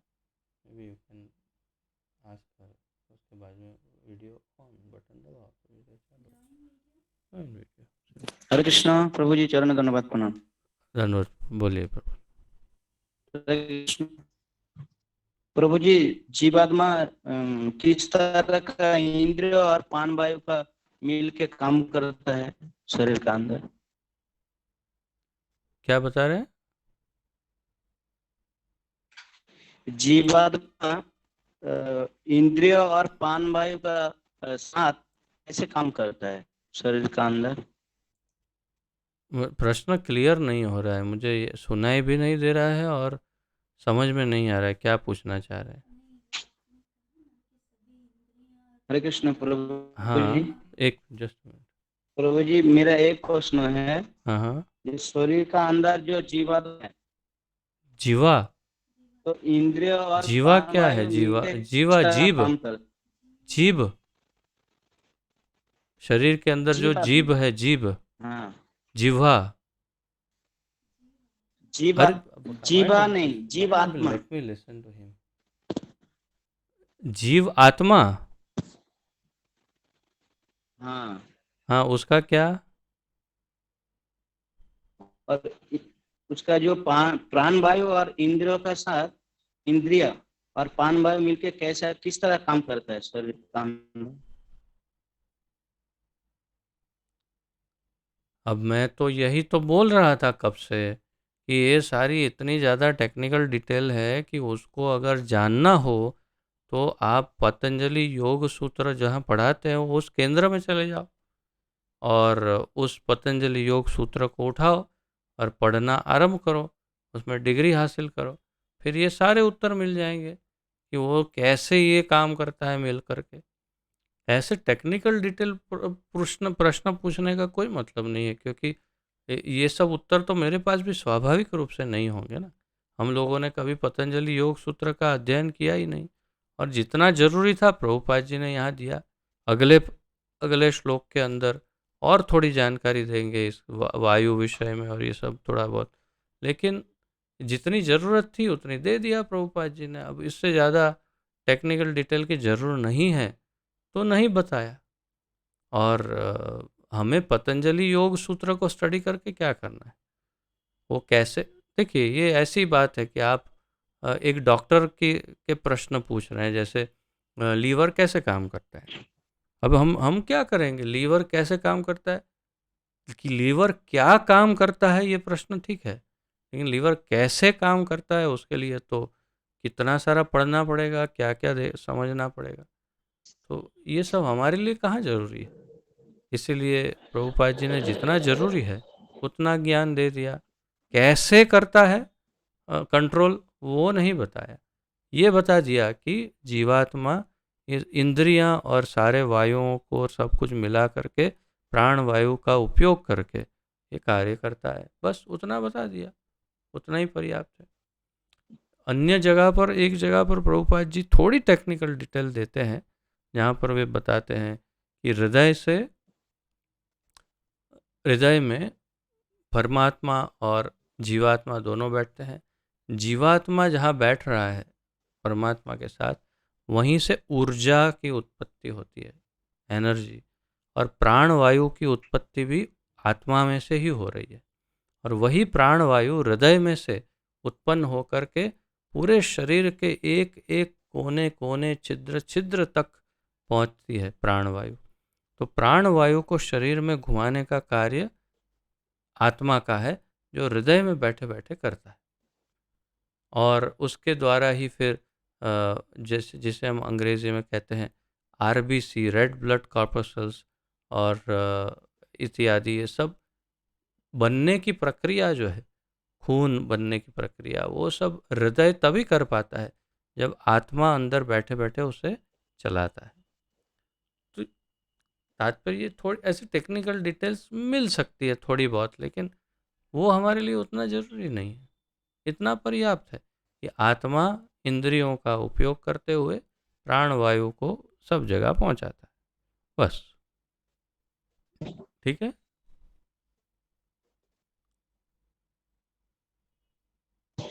जी प्रभु जी। और कोई प्रश्न या जिज्ञासा?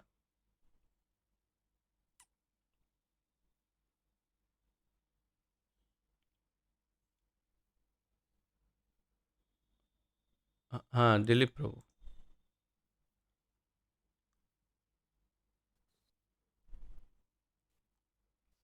अपना ब्रह्मचारी सर्वक्षण हरिनामा कीर्तन करते हैं, अर्थात क्या है इसका थोड़ा समझाइए ना। किसका अर्थ? ब्रह्मचारी सर्वक्षण हरिनामा नु कीर्तन, हाँ हाँ हाँ, हरिनाम कीर्तन जो करते हैं उसका हाँ। अर्थ थोड़ा। यहाँ पर बताया है प्रभुपाद जी ने,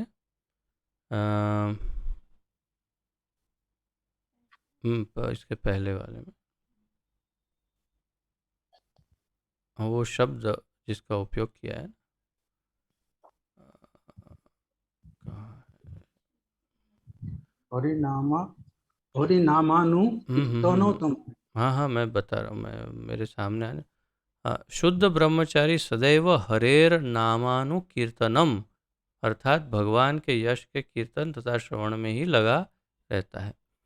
हरेर नाम अनुकीर्तनम, ये संस्कृत शब्द है।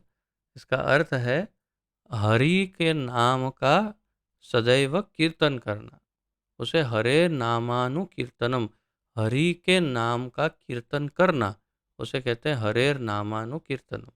संस्कृत शब्द जो हिंदी भाषी लोग भी समझ सकते हैं, वैसे ऐसा शब्द है, इसलिए उसका उपयोग यहाँ अनुवादक ने किया है। मेरे ख्याल से उसमें इंग्लिश में है कि नहीं ये वर्ड लिखा है? ओके, सेम वर्ड, हरे नामानुकीर्तनम। अच्छा, ओके। तो इसलिए प्रभुपाद जी ने इसका उपयोग किया कि ये थोड़ा सामान्य शब्द है, हिंदी भाषी लोग भी समझ सकते हैं कि हरि नाम का संकीर्तन। तो ब्रह्मचारी जो है उसे सदैव हरि नाम का संकीर्तन करना चाहिए, ऐसा नियम प्रभुपाद जी बता रहे हैं। कम से कम वैष्णव संप्रदाय के जो ब्रह्मचारी हैं उन लोगों को तो कीर्तन करना ही चाहिए। अन्य दूसरे संप्रदायों के ब्रह्मचारी करे कि नहीं करे वो उनके ऊपर है, परंतु वैष्णवों को तो कीर्तन करना ही चाहिए। ठीक है प्रभु। ओके प्रभु जी। और किसी का कोई प्रश्न, कोई दुविधा, कुछ कन्फ्यूजन, कोई उत्कंठा?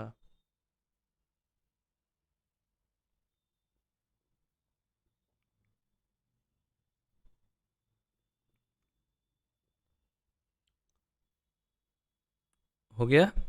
किसी का कोई प्रश्न नहीं?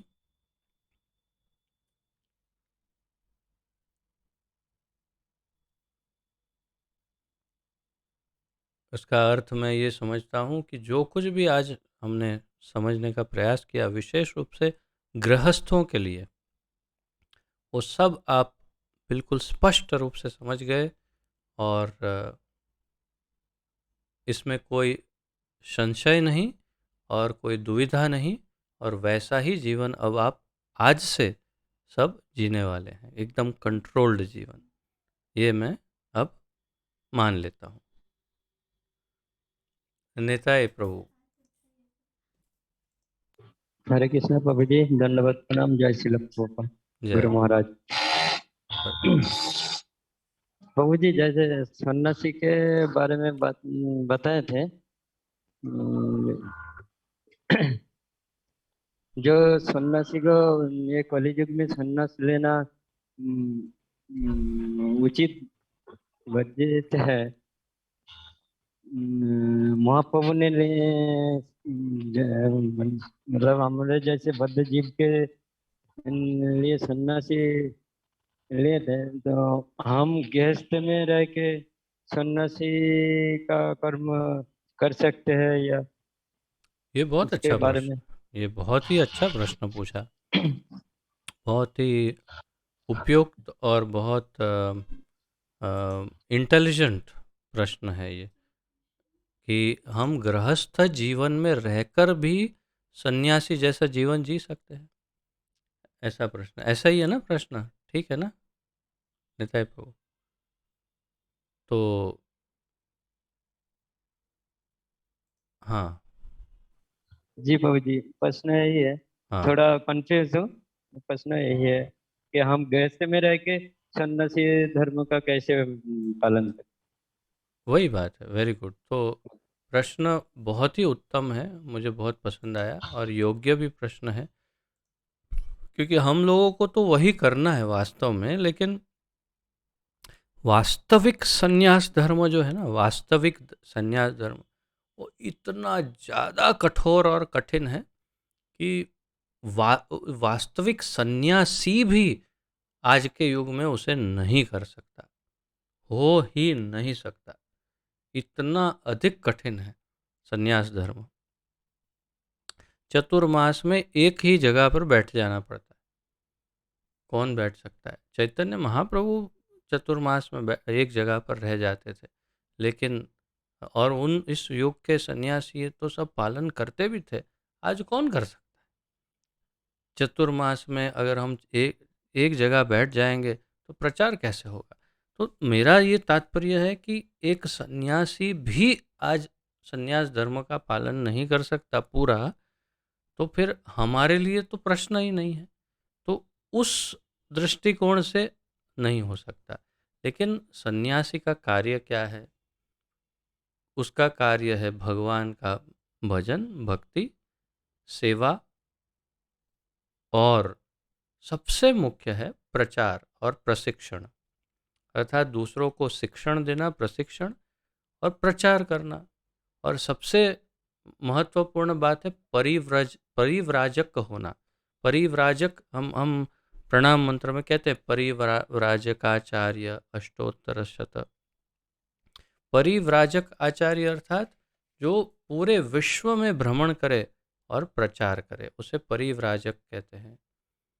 तो परिव्राजक होना ये सन्यासी का नियम है। लेकिन वो हम नहीं कर सकते, क्योंकि गृहस्थ है, कहाँ कहाँ भटकेंगे, कैसे कैसे जाएंगे। इसीलिए सन्यासी कहीं भी अकेले जा सकते हैं। तो ये एक कार्य हम नहीं कर सकते, परंतु प्रचार अवश्य कर सकते हैं। हमारे एरिया में, हमारे दायरे में, हमारी लिमिट में जितने लोग हैं, उन सबको हम जितना हम जहाँ जहाँ पहुँच सकते हैं, हम प्रचार कर सकते हैं। और इंटरनेट के माध्यम से और अधिक लोगों तक पहुँच सकते हैं, प्रचार कर सकते हैं। तो प्रचार हम कर सकते हैं। मुख्य प्रशिक्षण और प्रचार ये सन्यासी का कर्तव्य है, वो हम कर सकते हैं। भगवान की सेवा हम कर सकते हैं, भजन कीर्तन कर सकते हैं। आध्यात्मिक जीवन उस प्रकार हम सन्यासी जैसा ही जी सकते हैं। और इसीलिए ये संभव है कि गृहस्थ होते हुए हम सन्यासी जैसा जीवन जी सकते हैं। दूसरा, कि अगर हम इंद्रिय निग्रह करते हैं, अर्थात कि हम यौन जीवन नहीं जीते। आवश्यक जिनके बच्चे हैं उनको अभी कहाँ ज़रूरत है, बच्चे हो गए, बात ख़त्म, अब आवश्यकता नहीं। तो फिर हम अपने जीवन को फिर ब्रह्मचर्य की तरह, ब्रह्मचारी की तरह अगर हम निग्रह कर ले, अगर संभव हो। मैं ये नहीं कहता कि सबके लिए एकदम से पूर्ण संभव होगा, लेकिन एकदम उसमें कंट्रोल तो बहुत आवश्यक है, बहुत अधिक कंट्रोल। तो अ, अगर संयमित आसानी से कर सकते हैं, तो सबसे पहला कदम वही होगा सन्यास की तरफ, अर्थात कि गृहस्थ होते हुए भी वो सन्यासी हो जाएगा।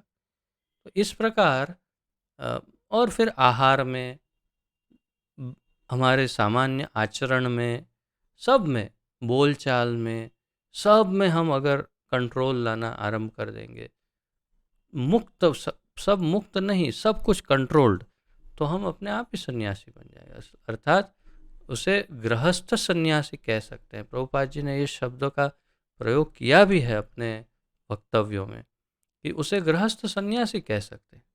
और इसीलिए ये बिल्कुल संभव है और हमें ये वास्तव में करना भी चाहिए।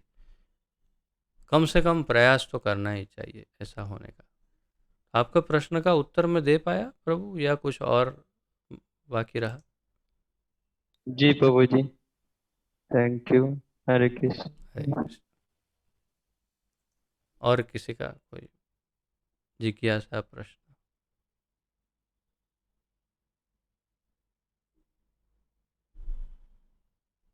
हाँ, समदर्शी प्रभु।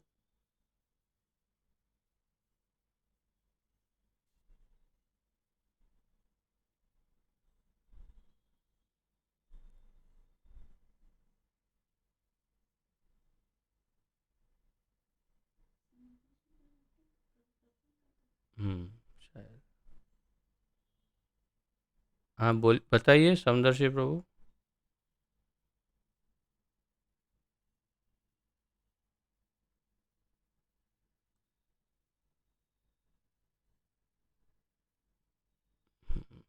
लगता है किसी से फ़ोन पर बात कर रहे हैं।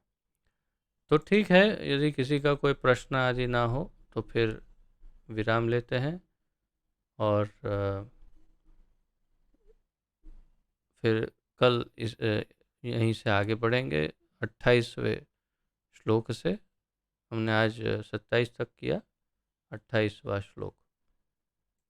हाँ बोलिए, क्या प्रभु जी क्या बोलना चाहते हैं?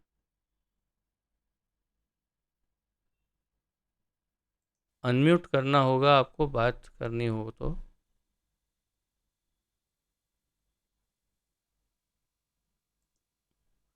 बहुत अधिक समय ले रहे हैं आप, कुछ बोलेंगे तो समझ में आएगा।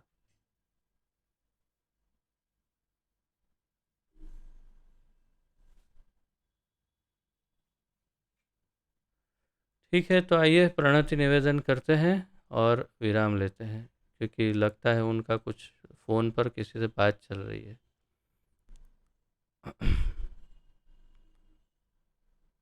किसी और का कोई प्रश्न आदि ना हो तो फिर विराम लेंगे, 28वें श्लोक से आगे बढ़ेंगे।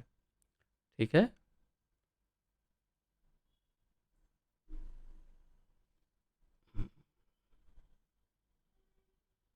समदर्शी प्रभु कुछ बोलना नहीं है ना?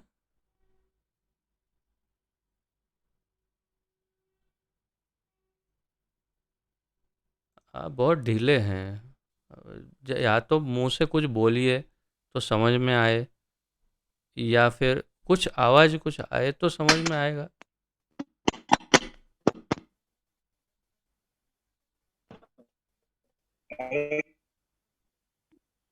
चाचा को का कुछ प्रश्न था, जैसे संग जैसा रंग ऐसा कुछ बता रहे हैं। चाचा को फिर से आप बोलिए, सुनाई देगा। अन्न जैसा रंग और अन्न जैसा रंग, वो सब जो सन्यासी या तो आध्यात्मिक जीवन में है उनको इस दोनों के बारे में ज्यादा ध्यान देना चाहिए। वो सही है ना? नहीं, समझ में नहीं आपको आया क्या बोल रहे हैं। अच्छा, ठीक है, कोई बात नहीं। उन्होंने बताया संग जैसा रंग, हाँ तो अन्न जैसा मन, और